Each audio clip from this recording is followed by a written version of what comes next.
Gw'ebyensimbi guno disitulikiti y'e Kalungu yaweebwa obukadde bw'ensimbi 5 okuddaabiriza enguudo ezirina okukolebwa mu disitulikiti okwetooloola eggombolola 7. Wabula we twogerera ng'abakulira disitulikiti y'e Kalungu batongoze okulima enguudo kubanga kati enguudo nnyingi byafuuka biwompogoma nga n'emikutu egitwala amazzi gyazibikirwa kasasiro asuulibwamu. Omubaka wa pulezidenti mu disitulikiti y'e Kalungu Dr. Pade Kayondo asabye abatuuze okukolera awamu n'abakulembeze era n'abakalaatira ensimbi ezibaweereddwa okuzikozesa obulungi. Oluguudo lwammwe si lwa disitulikiti. Omunaalukwata obulungi lujja kubaweereza. Omunaalukwata obubi naku ntono nnyo nga lwonna lugenzi. Bayinginiya baffe tubawadde ssente zaffe, ssente ezo nnyingi. Yaddamu mugamba nti ntono. Naye obukadde 2 okukola kilomita 11 tusuubira nti omutindo ogenda okubeera wano gujja kuba mulungi.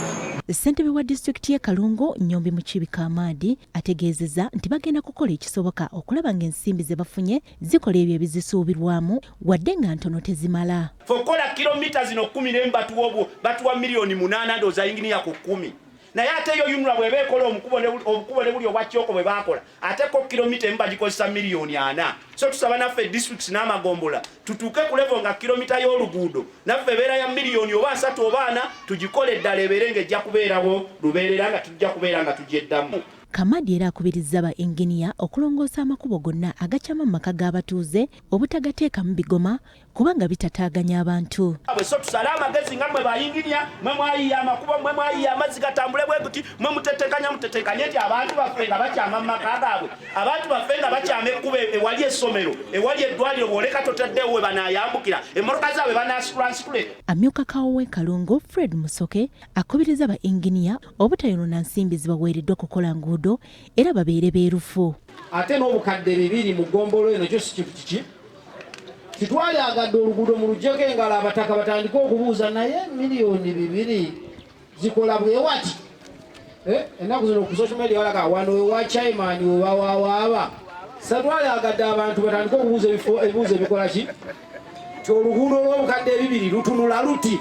Bakansala ku disitulikiti y'e Kalungu bategeezezza nti enguudo ezikolebwa zaakubayamba okutereeza ebyenjigiriza. Omuddo bwe guddamu ne gumeera nga guli ku kibanja kyo n'obuwumbi bukwata enkumbi ogulimewo ekkubo lisigale nga ddungi nga terifunze kubanga omuddo gukomyewo wano ku kkubo. Mutuyambe ne opinion leaders mutuyambe twogeraganye n'abantu bannaffe abakozesa ekkubo. Ekkubo tulikozese bulungi tulyeyagaliremu. Sandra Nabaggala ne Paul Kato BBS Refina. Ebyo nga biri bityo ate ye omwami wa Kabaka atwala essaza kya